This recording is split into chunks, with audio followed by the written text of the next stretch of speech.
Author, campaigner, and director of Liberty Shami Chakrabarti with screen legend and lifelong activist Vanessa Redgrave.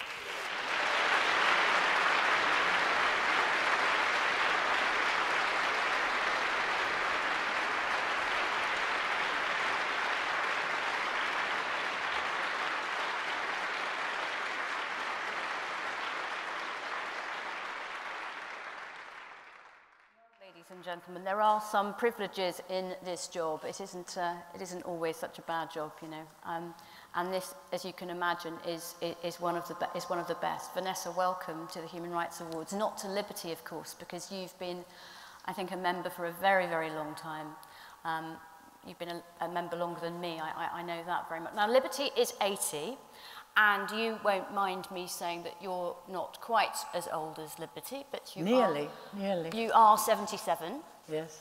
And it was in 1977 that you really made your screen splash. You'd been obviously, you know, already very accomplished on stage, and you know, you're the expert in Shakespeare and Ibsen, and came from a great acting family. But my mother introduced me to your work with that wonderful film that, and you were nominated, of course, 6 times for an Oscar, 6 times for an Oscar, but you won with the 1977 film Julia, which I think is not irrelevant to our work, because of course we have a human rights settlement, an international human rights settlement, because of the Holocaust, and you won the Oscar for Julia. Do you want to just say a little about that? Well, what I'd love to say is just something that meant an enormous amount to me was that while Lillian Hellman kind of invented Julia, she also didn't invent her, because there was a wonderful American woman called Mary Gardiner, and she wrote a book called Codename Mary. She worked in the resistance pretty much on her own. She got Thomas Mann and Heinrich Mann out of Nazi Germany, and a number of people as well besides that.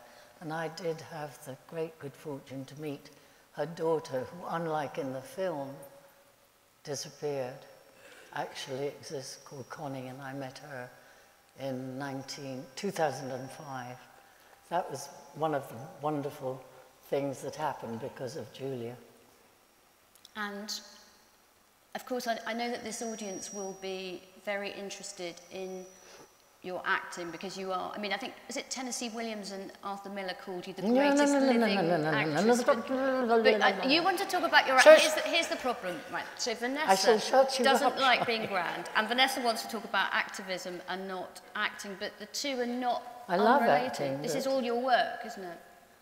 What? What's the relationship between you? You see, I've flummoxed you now, haven't I? People in this audience admire you, I have no doubt, for a combination of your great acting work, but also your values and your activism. And I've always believed that we are storytelling creatures, and that we are sometimes better able to move each other to great deeds by the storytelling process. You're right. You agree? Yes. All right, let's try another tack, shall we? You're wonderful. Why are you a member of Liberty, Vanessa? Why did you join all those years ago? I can't tell you why I joined all those years ago. I did everything I could years ago, and I'm still doing everything I can. And I'd just like to say that the fact that I'm here with you and everybody else, all of you too, here in the Queen Elizabeth Hall for the 80th anniversary, makes me feel okay, and maybe I've got the strength for a few more good years. Oh, what do you think about that?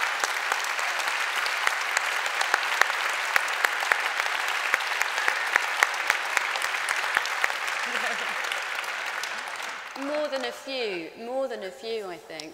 What's been the highlight of your life? Whether it's the acting, or whether it's, you know, historical moments, activism. What's the thing you're proudest of? All those honours, all those awards. Well, obviously having my children was like three great moments, and probably from one point of view, the greatest moments. But it depends what perspective one's looking at life from. I'd say that turning what we call the wireless on, Lord Neuberger, who you'll be listening to later, says he's of the generation that still refers to radio as wireless. Anyway, there I was in 49, and I turned, I was 9 or 10 or whatever,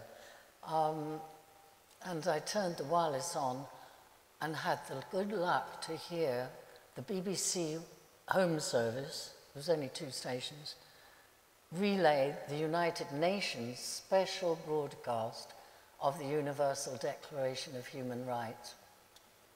And it was dramatized, some of the articles were dramatized, they were all read out. Catch the BBC having anybody read the Universal Declaration of Human Rights today? No, I'm afraid not. But it was a vital piece of international principles, and every single convention, including the 1950 European Commission for Convention on Human Rights, which also set up a European court that could turn to governments and say, you've acted unlawfully, if individuals appealed from different European countries. I'd have to say that those 2, 3, 4 events, Shami. You see, it takes me a long time to explain things. It's much better if I just say, you're right. No. You must never do that. People love the way you explain things when it's your own voice and when it's other people's voices as well. And it's great to have you in our Liberty family. We were talking earlier about how every moment is supposed to be the most dangerous moment in human history, and you were concerned about things you've heard from contemporary politicians about current threats. Yes, extremely concerned, because after all I was a war child, although I never suffered, and my brother never suffered what children on the other side of the channel went through, whether Jewish children or any children in Nazi-occupied Europe. But I knew what war was like, what bombing was like, going into cellars and seeing the sky lit with fire and all those things. Anyway, I would have thought that the Second World War was the most dangerous time of the last 100 years, and that's a good amount of time. And besides which, I mean, it was a dangerous time. We could have gone under. We could have been occupied by the Nazis. If anybody who studied history, I don't think Theresa May specialised in history. But the other point is that in the late 1960s, early 1970s, I remember that everybody who was Irish was a suspect.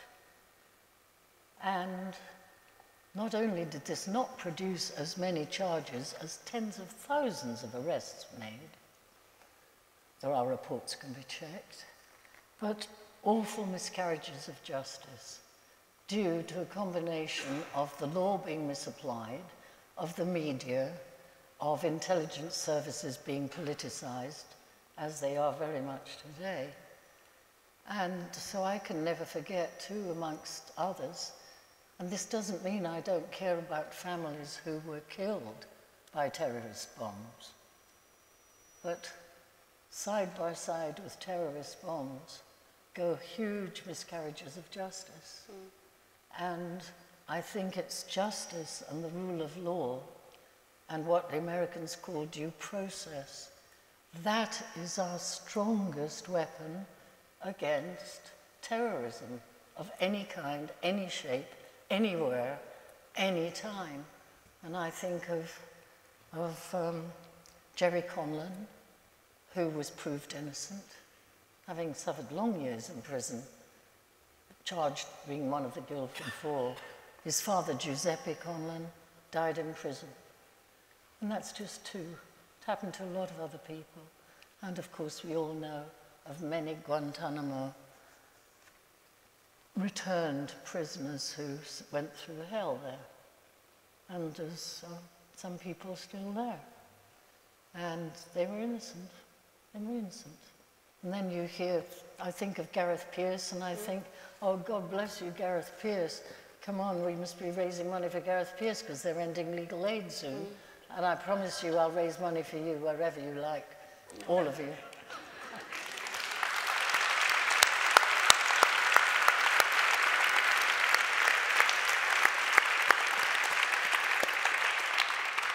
So, so you and I are descending into the grim, as one sometimes does, but I try not to dwell there too long, not least because tonight is a celebration.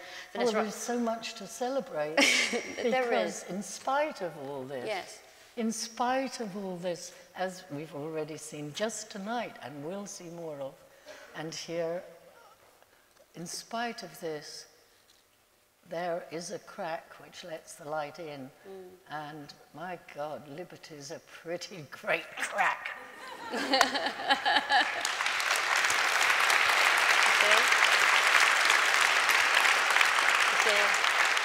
This is why you sometimes have to get the Liberty family together, and it's an old-fashioned word, but solidarity does give you a little hope and optimism, doesn't it? And we have, we celebrate young people in these awards.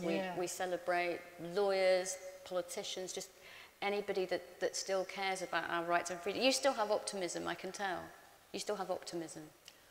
I think it's more scientific, but I don't want to bring the tone of the proceedings down. Do you know, Vanessa, I was once speaking at the height of the War on Terror. We seem to be at a new height. You speak very well, my And I was giving some grim and worthy rendition of all the terrible things that were happening, and a wonderful young woman, I think she was a scientist, came up to me at the end of the speech and said, Shami, that was great and I learnt so much, it was very informative, but do just remember that Martin Luther King never said, I have a nightmare. Brilliant. So this is why I sometimes have to surround myself by great inspirational friends and members and colleagues, and we have this night in particular in the year to celebrate solidarity and hope and optimism and the values that we cherish. And we certainly, Vanessa, cherish you and your wonderful life and career and your values. Ladies and gentlemen, Vanessa Redgrave.